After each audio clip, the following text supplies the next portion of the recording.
and welcome to the Haunted Mind Anthologies from the fucked up minds of the scrapbook universe. We're here to give you a full month of scary, spooky shit to keep your butthole tight.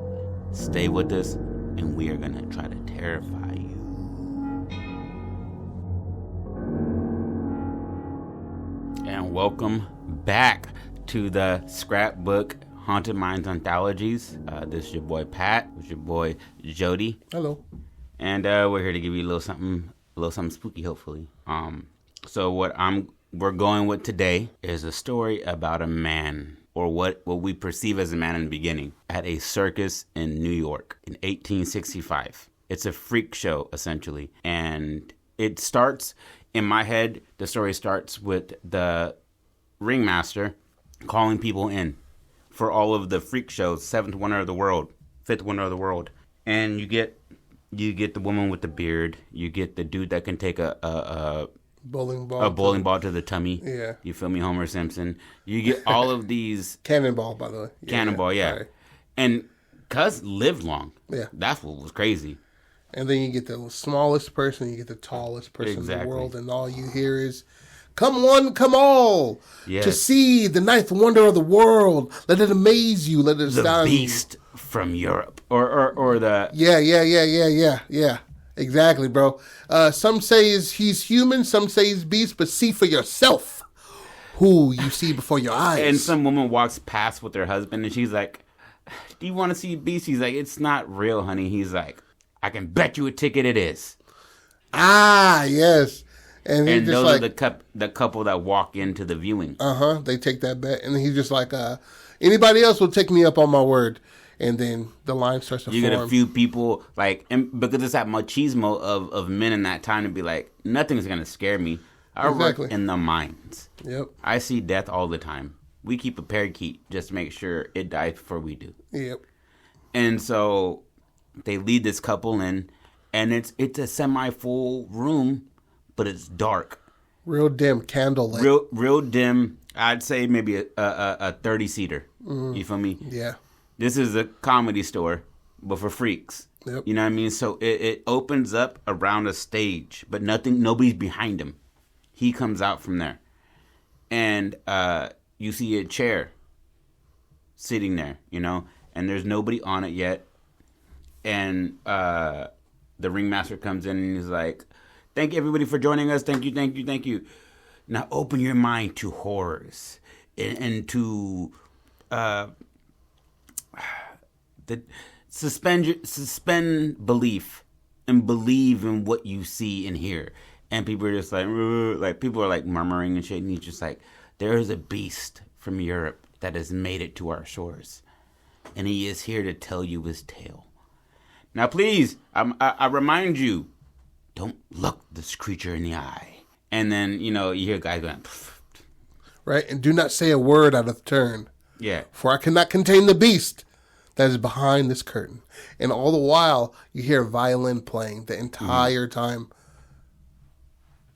And you're just being just like, "Oh, I thought this was just seating and shit." Yeah. And then you see a light from behind the curtain, and then you see just like this outline, just from the waist up outline of just this. It looks like a puppet just playing this violin just ever so gently. Then the light shuts off. That's the brightest light there, by the way. Mm-hmm. And then he's emerges. in the seat. Yes. You don't see it because it's so dark in there. He moves so smoothly. Yeah. You don't even hear his footsteps. And you don't notice any of the extremities on him yet. Yeah, exactly. You're seeing mainly a torso and a shadowed figure sitting in a chair. Yeah, it's just like this dark blob just floats to a seat. Mm-hmm. And then it takes a seat, and then it just opens up ever so dimly of a light that shines right on him. Well, a little bit askew. Then he'll begin. And it's everybody is kind of like shuffling from the music stopping, and then somebody's in the chair. Mm-hmm. And you kind of hear like a low growl or grumble, like a guttural sound. Yeah. And it catches everybody's attention. Everybody looks up at the chair, and he starts off, and cuz got the voice of the devil as far as deep goes. He has a very thick accent and very thick deep French accent. Yes. French, Eastern European. I want to go with French just because it's closer to the area that I want him to be in. And it's more romantic, I think. Exactly. And so, you, like everybody knows, the English accent, you can talk a bitch out of her panties in that way, but French say the same thing in English, and they're just like, call them the cops. Yeah. So, he starts out with 1682 is when I was born. And then he's going over his childhood, but people are like, it's 1865. There's no way you were born. And so he immediately starts to get those like murmurs in the crowd, but nobody's brave enough because of how unsettled they are by his voice to speak out. Exactly. And then he goes into a romanticized tale of his mother not being able to provide milk when he was young, and that a wolf in the forest near them, he suckled off of her teat, right? And they were ostracized by the community. One, because she was a woman that couldn't provide for her child, which basically back then meant you were worthless, right? Husband's nowhere to be seen. So he grows up not being able to socialize or speak with anybody because he is that kid in the village who drinks wolf milk. Yeah. And the fact that the wolves are still dangerous to everybody else. Yes. And so his mother is just, she's a real one. She's about him more than anything else, more than her public perception. Completely smitten by his. She loves him to death, but there is moments in his life as he tells you that he is a monster, and that he has, I wouldn't say abilities, but he has a, how would you say this? I guess you would call it physical abilities, but it's based on how he's built. Well, let that come with the stories. Okay. Let that come with the stories as you tell it. Then they can gain, like, he has something that a regular person doesn't have. Exactly. And so I'm thinking maybe one night his mom is out, fetching water from a well or something. And she hears like a low growl and turns around. She sees the glimmer of his eyes in the dark, like a cat's eyes.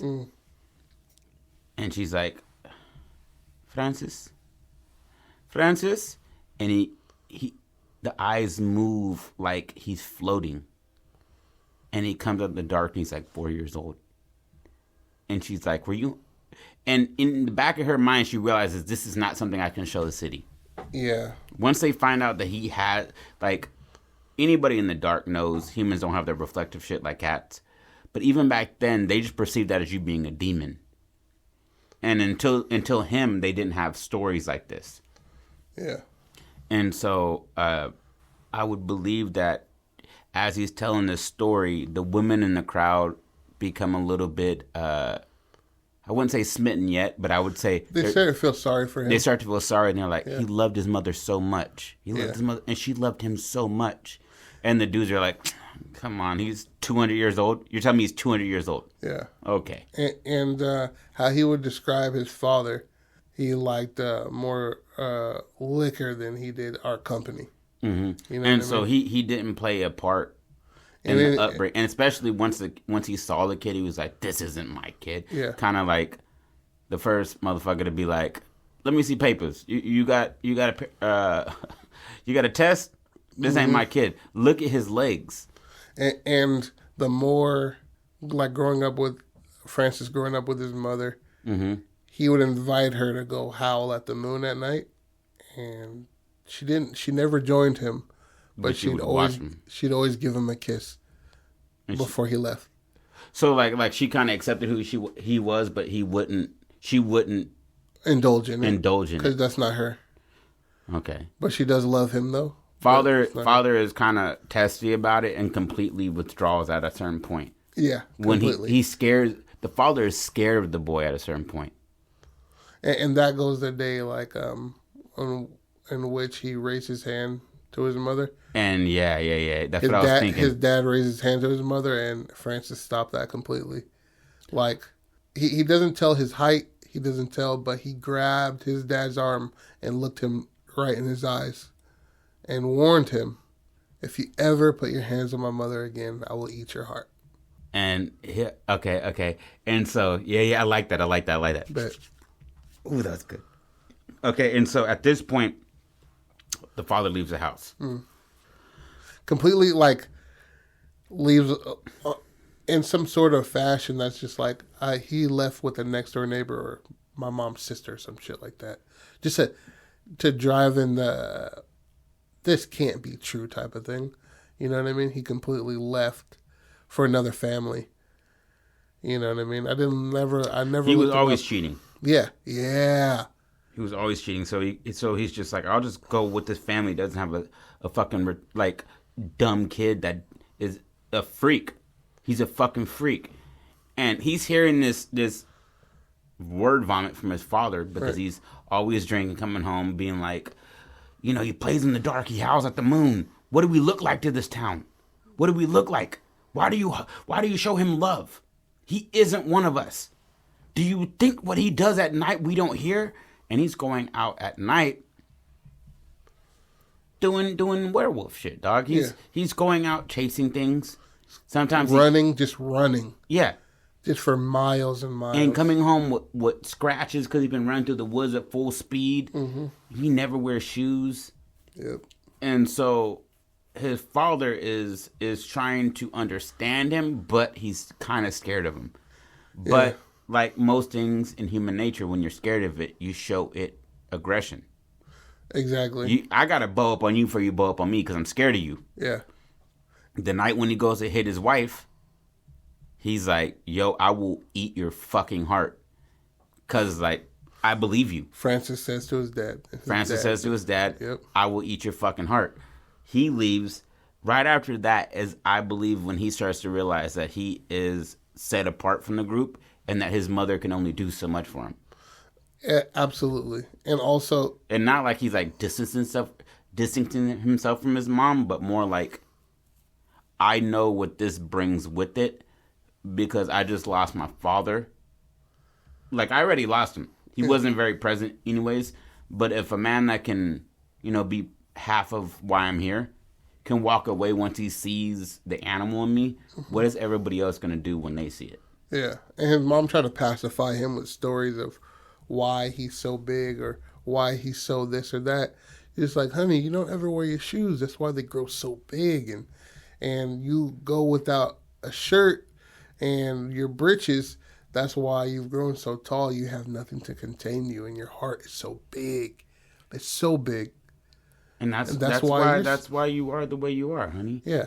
And she's saying this like, she's saying this while he's crying about why he can't talk with anybody, why he can't do things, why he's different. How old would you say he is at this point in time?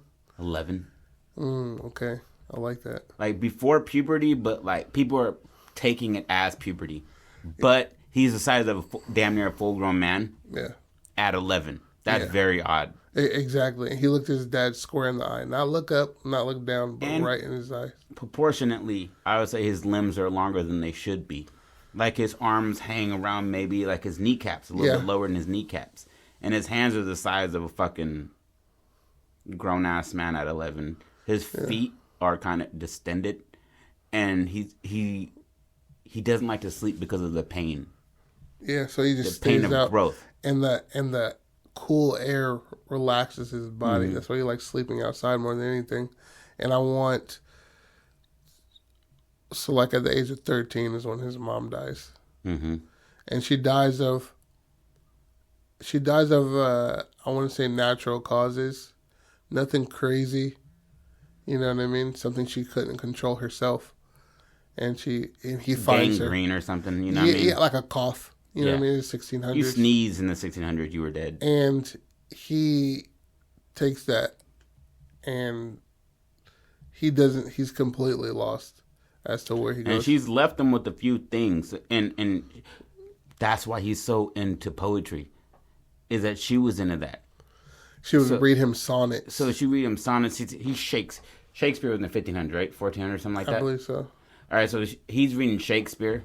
Yeah. He's reading all of these great, like all of the people that wrote poetry for that time. Mm-hmm. And honestly, nigga, I read Frankenstein's by Shelby. That whole thing is a poem.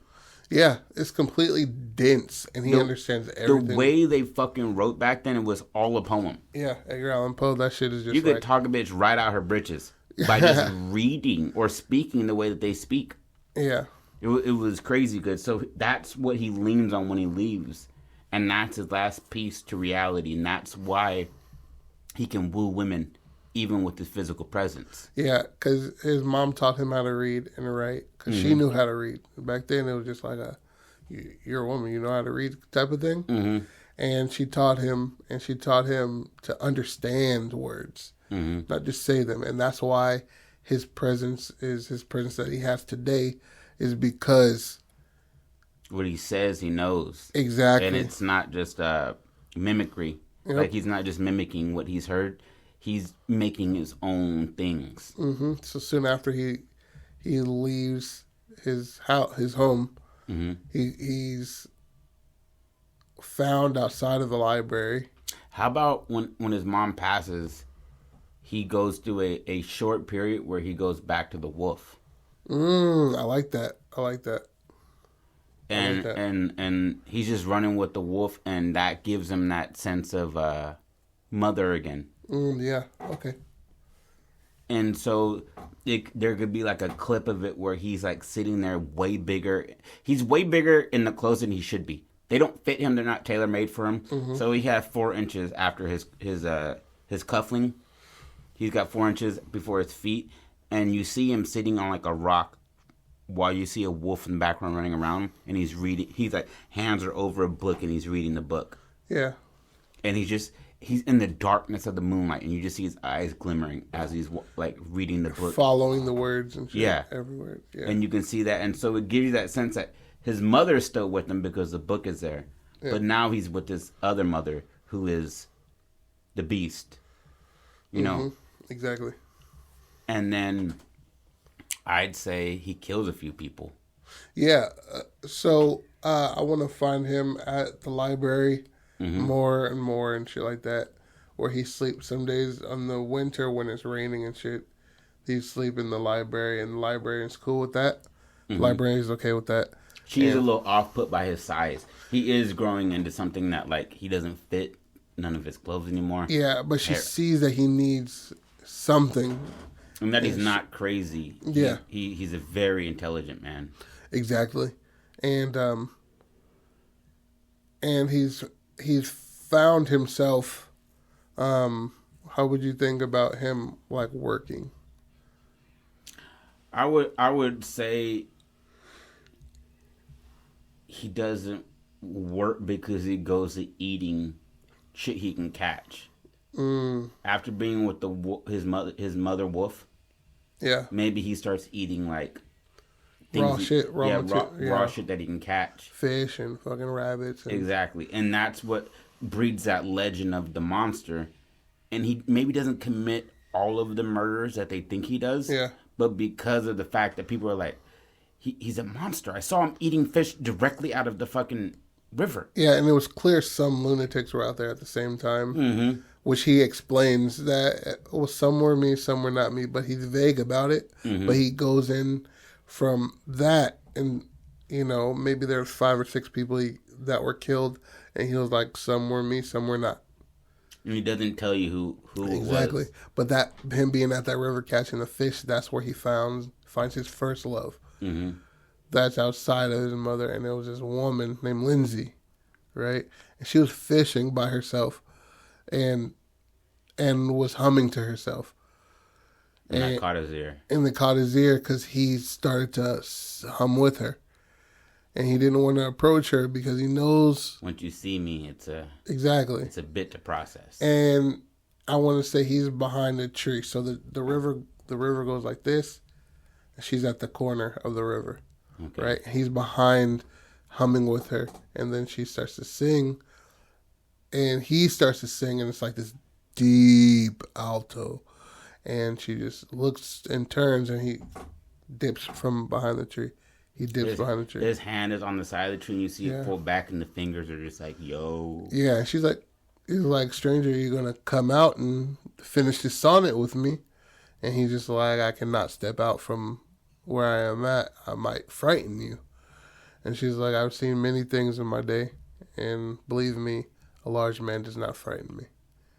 And he just like, bet. And I would like for you not to see him ever. You just see the reactions of the women or the people that see him. And he takes a step, and her eyes go from where your chest would be, and she looks up, and she's like, you're not so bad. And that he's just like, oh, I've never met a woman just as Lindsay. She smelled like, fresh grass in the morning. Her skin felt like silk, and this and that, and it put a smile on his face. And there you see, in the darkness, you see like his canines, slightly yellow but white teeth, and his smile reaches far back, way further back than this. Yeah, shit. And she's like, "Fuck." Okay, take it. She's having this conversation with him, and he's so enticing. His words are so inviting that she stays out longer than she should. Yep. Goes home. Father is like, where have you been? And he can tell that she comes back with like a little bit of pep in her step. And he's like, where have you been? And he's like, there's a murderer running around. You can't be out doing this shit. And she's like, oh, Father, you speak so, outright about things you've never seen. Yeah. You speak so confidently about something you do not know. And he's like, And so she goes to go out again at night to that same creek. This nigga gets like, he follows her maybe. And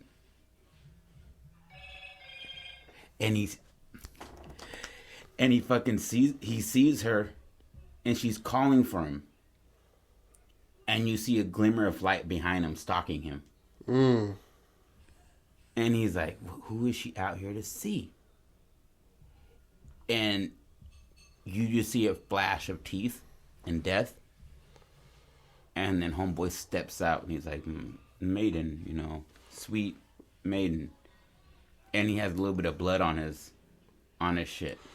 And it was on there the day before, He does have to eat, so she takes it as nothing. Yeah. And then when she goes home the next day, she's like, Father? And he's missing. And she's like, where? And she sees that his axe is gone or something, you know what I mean? Yeah. Something that he doesn't walk into the woods without. And she's just like, okay. Or is the axe still there? No, because I think that he is a man of... what do you call that shit? A creature of... Habit. Where it's like, I could be drunk off my ass. I could be sleepwalking. But I'm taking this axe with me. And so the axe is gone. So she's like, he's out in the woods. Maybe he's hunting.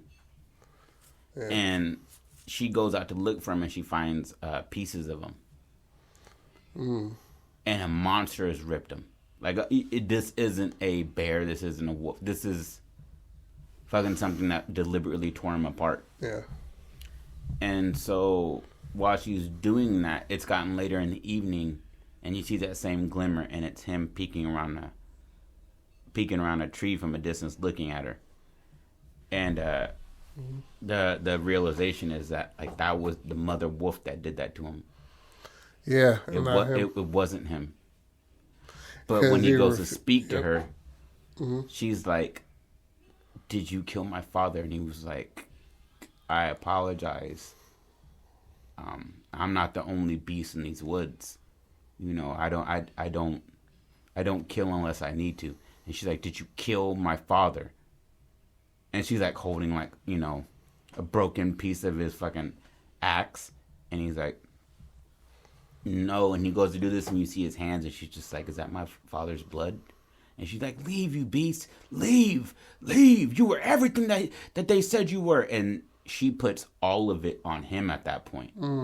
And she's like, you're the devil incarnate. You're. I can't believe I ever thought that you were human. And he like pulls back and he's like, oh, fuck. And that last attachment that he had to humanity after losing his mother has now taken him as the beast that he isn't yet. Well, I like that. Peep this. You can keep this shit. Keep it the way you are. But what if she doesn't show anger towards him, but she shows such remorse, just like her mother and the librarian, just like his mother, Francis' mother and the librarian, as to if he says what he says, then it's the truth. Mm-hmm. But one thing that is for certain is that her dad is gone, and there's a search party for my dad. And if they find you, they're going to fucking kill you. So maybe it's like in the middle of, instead of anger, and instead of remorse, maybe it's like a pity, like I can't fuck with you, but there is pity in this. Like, yeah. I've lost that the attraction that I had the other night. That's gone. How so? Well, because he spoke to her such a in a gentle way that she perceived his character to be the same. Right. And to see what has happened to his father, she now places that on him. And he's like, I'm sorry, I'm not the only beast in these woods. But how much does she know him in one evening? You know what I mean? Right. And so maybe he takes the look in her face, like you said, right, as what he saw in his mother's face. When people would go missing in the village. Yeah. And she's like, did you leave last night? And he was like, I sleep out back. I didn't do this. And she's just like, gives him that look like, I don't know if you're meaning to do this, but I think it's you. Although he's like... telling them the truth. Yeah. Okay. He's like... Because he's aware of himself. He doesn't go into a animalistic state. This is him. Right. Just like everybody has that switch to where I could wring somebody's fucking neck or be like, he cut me off. Go ahead. Right. You know what I mean? Like there's that switch. But for him, the reality is nobody's going to beat me. Right. So I have to keep that switch off because if I do lose my temper, I could rip your fucking neck out. Right. Like, I would have eaten my father's heart while it was beating if he had done that, hit my mother. So he has that switch and he's willing to go there if he feels necessary. Mm-hmm. But I'm thinking as he flees this village to head towards, wherever he's going, he has to relinquish a lot of that restraint because people are on his tail. Right. And that's when he realizes that there is a bit of fun in letting that part of yourself out. And, grabbing a man's hair and ripping off his scalp and hearing him scream. There is a bit of fun in that. Right. Because you came at me with this energy. I meet you with this energy. I have no remorse for that now. Right. And so he's building these, like, mental blockades of he's like compartmentalizing what he's doing to people and the fact that he's like, I wouldn't have had to do that had he not been chasing me. Right. I wouldn't have had to do that if he wouldn't have came to this barn, his own barn, at 1 a.m. because he heard wrestling from the goats. I wouldn't have had to rip his face off. I wouldn't have had to do that. Right. And that he starts to dissociate as far as like that humanity part of him, the further he gets away from his home. Because nobody is greeting him with those open arms that his mother did, that like that first girl did. So where is he going after this? So he's left France by now. Yes. And he's stowed away on a ship. I'd say he kills 1 or 2 people, throws them over the boat. Like, eats what he can, the rest he throws over the boat. And he's just a stowaway. And when he gets off the boat, that's when he meets the ringmaster. Or he sees a passing show. And he's like, I could run with that reality. Yeah. But well, give it some more breath.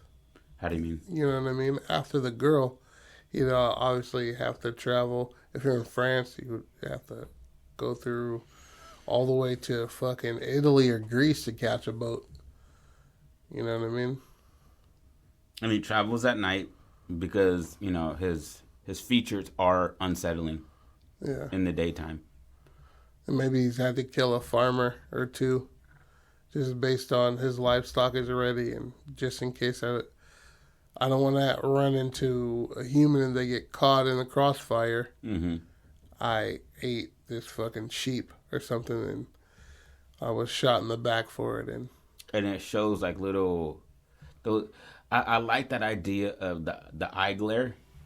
yeah, And you hear like a body just being, you hear like ribs being cracked open, and the farmer comes in like, hey, hey, and all you see is eyes look at him, and then stand up, and the shadow puts the farmer in darkness. exactly. And he shoots with his double barrel shotgun twice right into that shadow, and it moves not 1 inch.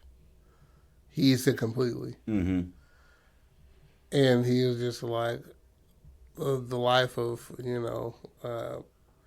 Sergio Valheis. Like, and he took time. Like he does have remorse for the people he's killing. Exactly. Because he has like not sobered up, but he's put all of his he's come to animalistic terms. energy Yes. into killing what is okay to kill. Yeah, He is no longer murdering, Yeah. but he's admitting all of the atrocities he took to get to America. yeah, and he frames it as to this is murder, Mm-hmm. but the 99% of the rest of the world, which is non-human, this is normal. Yes, this is just a way of life.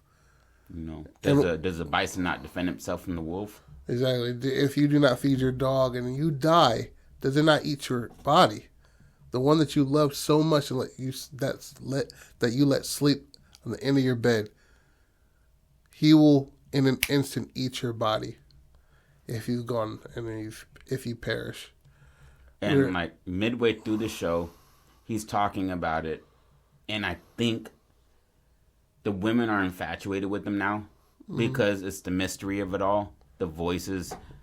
It is, and you just like you're like, I can't see his face, but I want to know more. And exactly, I mean, maybe he breaks out into song a couple times, like just a deep ass A hymn sad that he song. heard by a river, like from a woman washing her clothes, And that he would just stuck with him. Yeah, and he chose to just sit there and watch, not in lust, but in love with what is natural. The participation in moments that he never got growing up. Yeah, exactly. Because he didn't get to be social.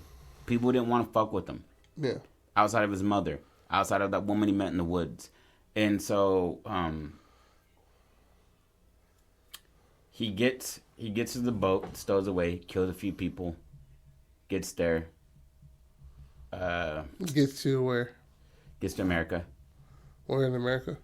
I say he lands in like New England, somewhere like one of the major ports. Okay. I like that. And he slinks off like in the middle of the night, and there has to be a point, I'd say, where he wants to give in to that feeling, to run until he can't, to bathe in blood again. Because when he did let himself go, he did feel free. He felt like himself. But then he realized what his mother taught him was going against what he was becoming. Yeah, maybe it's the night after he landed in New England, Mm-hmm. and there was the biggest moon he's ever seen, just shining right above him, and he felt deep within every single beat of his heart that he wanted to just peel his clothes away and run. And he does that, and he kills a few people that night. Exactly. And he takes their life. He didn't necessarily mean to. He didn't set out to do with that. My apology will never be enough to bring back somebody's loved ones, but I cannot fight who I am. Just like you cannot fight the morning sun or the rise of the moon. These are things in us that, are just in us. Yeah, but many people, before they would even know what the day was, would sacrifice individuals just to bring the sun back into the sky. And not a man so foolish would do these things, would not have done these things. And I look at the moon just as they looked at the sun. And I've lost my son. I lost my guiding light. Yeah, I lost my moon. Yeah, my moon's the guiding light, and that's his mom. Exactly. Like I lost my moon, and to roam this world in darkness, you're going to find things in yourself that you can't avoid. And right then and there, he floats back into darkness, even the deeper darkness, and brings out his violin and starts playing that, right? And he plays like this shit that his mom used to sing to him and stuff like that, and just bringing tears to these women's eyes. And these guys are just like... Some of them are on end. A lot of, I'd say 60% of them are on end, 40%. 30% are like, kind of just like, he's bullshitting, but he does look like a big cat. Yeah. He does look big. Yeah. And one of the guys that entered the beginning. Oh, they're completely... I'd say they're the most into it, and that's what they follow. And we're receiving their view. Yeah, he's looking at everybody else, but you can see that he's completely worried by what he's hearing. Yeah, and she's completely worried. And then I'm thinking at a certain point when he tells that story about getting off the ship and killing a few people that night, he says a date or something, and it catches somebody's ear, and they're like, I was on that boat. People died. 3 people were killed that night, and they found their skin thrown about and body parts dismembered. And so it kind of rings true for somebody in the crowd. And then as he sets him for the final piece of his story, he goes into really deep poetic shit, but he's still telling you the blood on my hands, you don't wash off. I live with this every day. But I'm here to tell you that a monster can be human. A monster can be something that you can accept if only you look past the exterior. That blanket of skin that lays upon you. Yeah. If you can look past that, you can see that everybody just needs a chance to show that they can be seen in the light. And he's like, I have committed atrocities, but I've also been witness to the atrocities of men. Yeah, that you do upon yourselves. And I do not fall short to what you do, but you also don't fall short of what I do. And so he kind of throws it back at them. He's like, I've killed a few people, but what have you been doing? Exactly. And so he goes to end the show, and then people are like, you're a fake. You're a fake. Mm-hmm. And he looks at them, and you can see the glare in his eyes, and the dude shuts up. And then he's like, he makes a hand motion, and the ringmaster brings in a goat. And then he stands up, and you realize there's a 7.5-foot man sitting in that chair. Yeah. And he just eviscerates this fucking goat in front of everybody. Ripping off the horn out of the skull kind of shit.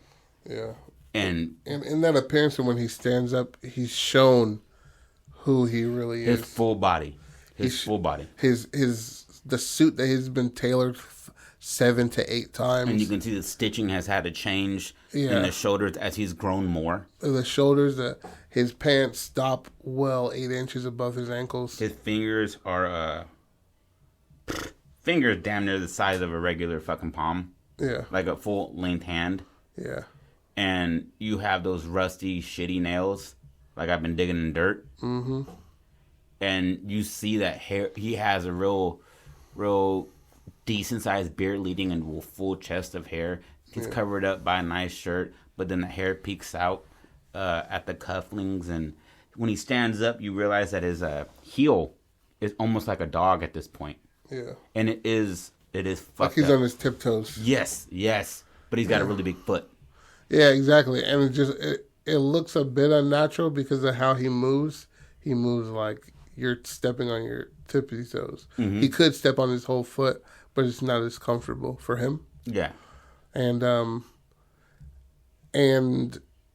the ringleader, as he waves his hand, Francis waves his hand. He cuts it off. Yeah, the ringleader is just like, now, for your entertainment,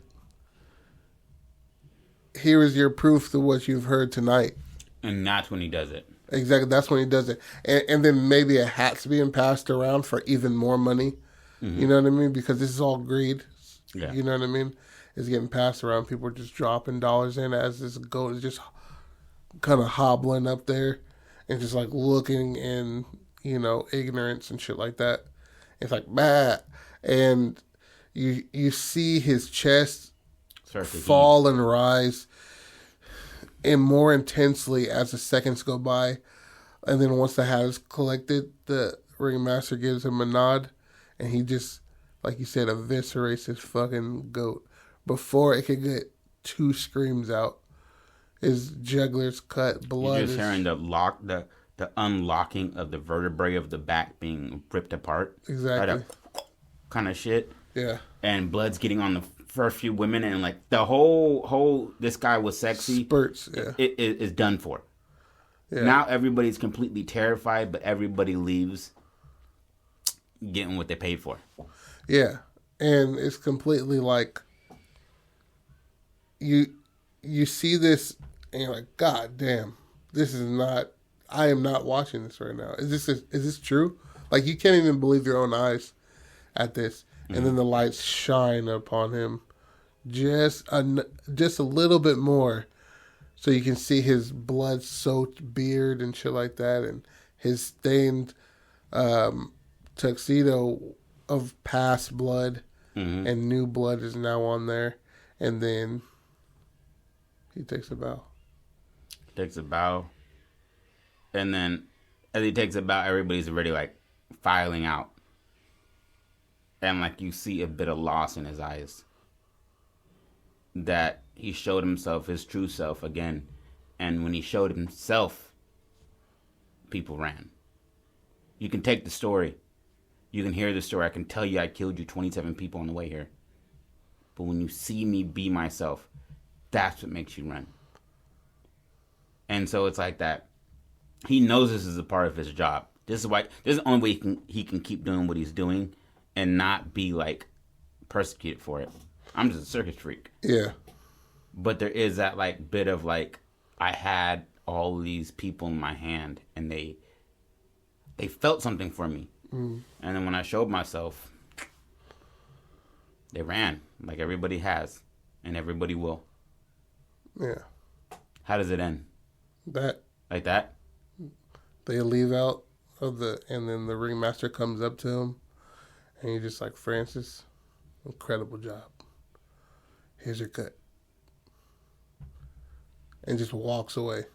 And he's staring at this bag of paper and fucking metal. And then he just retreats right to the back of the stage.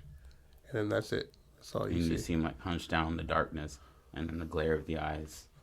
Yeah, he looks back at it, and then that's it. Looks at the camera, yeah. Almost like you're somebody walking in. Yeah. Like he looks at you quickly like, you trying to sneak up on me, nigga? Yeah. And then... that's it. Finn. Absolutely. I have no idea what to call that. I don't know, but that's a fucking amazing ass story, though. I think that was great. Thank you, Joseph. Yeah. That was great. But fucking... man, that's a good fucking premise, bro. That might have to be one of those good old ones we actually made. Yeah, I know, right? Gonna have to turn this bitch up into a short story in a second. And that's good because that's a piece of both of our lives. Yeah. Women seeing us for the better man that we feel we are, all of the whole shits. But also, when shit hits the fan, they don't fully believe that we are not the monsters that they think that they perceive us to be. Mm-hmm.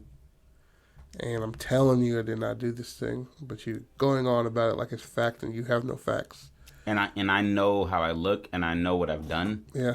So for you to see me in light and know what I'm capable of, and then see your father ripped apart, you're like, I did that, and I'm like, I didn't do that. I'm telling you, and he knows it's his mom, but he ain't finna dime her out. Exactly, and that's what all I can give you is there's many beasts in this forest, and you know of that. So why are you raising your voice in such a manner, and you know that I never lied to you? She was like, bro, we met 2 days ago. What are you talking about? And he's like, you're the only person I've talked to since my mother. Like, I spoke to you honestly. And she's just like, I don't know what to tell you, but the town is looking for you. Yeah, you should leave. You should He's go. like, but... And if you haven't left, like, if you're telling the truth, then may the wind take you wherever you need to go. Carry your feet to the But next but place. if you're lying, you know what I mean? There's trackers out here looking for you. Yeah. And you're not a hard man to track. Yeah. And because I wanted her reaction to be a stable reaction. You know what I mean? As to, like, it's just her and her dad. She's seen death before. She hunts. You know what I mean? So she knows what things are capable of. But to be on an even keel. Because she's seen this gigantic man. And more or less fell in love with this gigantic man. Mm-hmm. And because he meets her mental standards, her intelligence standards.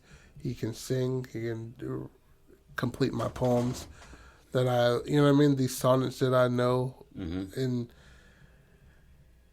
I don't want to believe that he's a murderer, but my father's gone. And so. And there may be other beasts in this forest, but from what I've heard of the town, a monster will be killed for this. Yeah, so you might want to leave now. You might want to go. So the nigga dips out on a train or some shit. But I want him to travel like far, like wide as fuck and far, then find himself in New York. Because if that was 1600s, and that's I want him like over 100 years of traveling. Yeah. And that's the thing. That's the one thing that I didn't touch on. Is obviously because this is episodes and shit. Yeah. So when I'm just like yada yada yada yada. Anyway, you know what I mean. That's so 100 years. Yeah, exactly. It's 100 years. The yada yada is 100 years. Because he was born in the 1600s. Yeah. 16. And he got there in the 1800s. Exactly. And he's just a big dude. He's had to hide. He's had to kill. He does find joy in killing, though. There is that part of him. He just doesn't. Yeah, you can't stop the animal in you. Yeah, you're still an animal. Exactly. And yeah, that's it. Hey, good story, man. Thank you, man. You helped form that bitch. That shit got me fucking. It really, I always wanted to do like a standalone, like one room kind of thing. You know what I mean? A one room movie. Yeah, and this is it. This is it. Just one place, one area that you see and you hear him talking. And then if it's done as a play, all you see is talking. Mm-hmm. There's no flashbacks. All you see is just speech. It's a monologue. Exactly. Monologue. Exactly. A one man show monologue. Yeah. But it's like the story and his voice capture you. Yeah. And then at the end of it, when the goat comes out, you realize everything you heard was true. Actually, you don't believe that shit until you see it. And you're like, and the whole audience is captivated. At first, they're just like murmurs. It'd be even doper if like nobody leaves. Yeah, and they just stand there, just with stuck. blood on their bodies, and they're just like, oh my God. And then he bows and then retreats into the darkness, and they see the glow in his eyes. Yeah. And then like... And then the ringleader asks her, hey, all right, everybody. File out, one at a time, please. To your left, and watch out for the beast. For he can't, he's playing it up, but then at the end of it, he gives him money because he knows he is intelligent. Yeah, and he's the person that's been bringing it in for the past 10 years. That beard lady's only getting us $2. Yeah. You know what I mean? But you're selling out every show. And people are telling people about you. Yeah, and you got another show in an hour, so. And that's his life. Yes. Telling people of your demons 5 times a day. Yeah, over and over. So that's his hell. Him because he chose this. He chose to put himself in this because he could have just been in the forest. Yeah, like he was with Mother Wolf. Yeah, Vermont is right there. He should give the wolf's mom a name or something. You know what I mean? Like a name that bitch. It should be something. Hey, what if it is not bitch, but when he says that he refers to her as a bitch, a female dog. Yes, it's actually any female, any female mammal. You know what I mean? I thought it was just a Rottweiler that was called a bitch. No, foxes, they're all coyotes, they're bitches, bro. Wow. Yeah. That's what brings another fucking element. Well, I must have dated a few dogs because I know a few bitches. Yeah, not just Rottweilers or bitches. All canines and shit. Yeah, something like a little bit resentful because of his predicament. Had I just died and withered away underneath my mother, I wouldn't have become this creature that I can't hold people. I can't engage and I can't be loved for who I am. But that's the thing, he could be. But that's the thing, it's the fault in the human. Exactly. It's not his fault. But that's the whole point, is that he's like, if I didn't have this, body and this look, these people would take me at face value. No, despite what I am, deep inside, because his father was accepted by the community. All these people that are ostracizing him were accepted by the community. Right. And because of his look, he was pushed out. But just a parable, bro. Just like he was to Lindsay, until something happened, then you're believed as a monster. Until then, right? Until his father came home faded and drunk and went to his mom, then he was the abuser. Then he was when you go around drinking in front of your family, Pat drinks too much. Until you show something that is not fact. Mm-hmm. It is for what they see in you. That's what forges that. You know what I mean? And when he stood in his father's face and said, "I'll eat your heart." That's when he's the monster. And that's when he's protecting monster. And then you look. He was doing that for his mom. Yeah. So it's not just because of what the fuck. It's the person thinking that. So I'm projecting. Exactly. I'm projecting. Building this story. You're projecting. That's, you know what I mean? That's all you do. That's what the person does when another person is uncomfortable with what you're doing. I'm projecting what the fuck I think you are right now. You're a fucking monster. You're an idiot. You're fucking this. You're that. You know what I mean? And he couldn't fight that. Yeah, because he literally can't shake his skin. Yeah. You know what I mean? So for him to be like, to have that, like, your fault thing, I want it to be more so, since he's a well-read man, he understands it.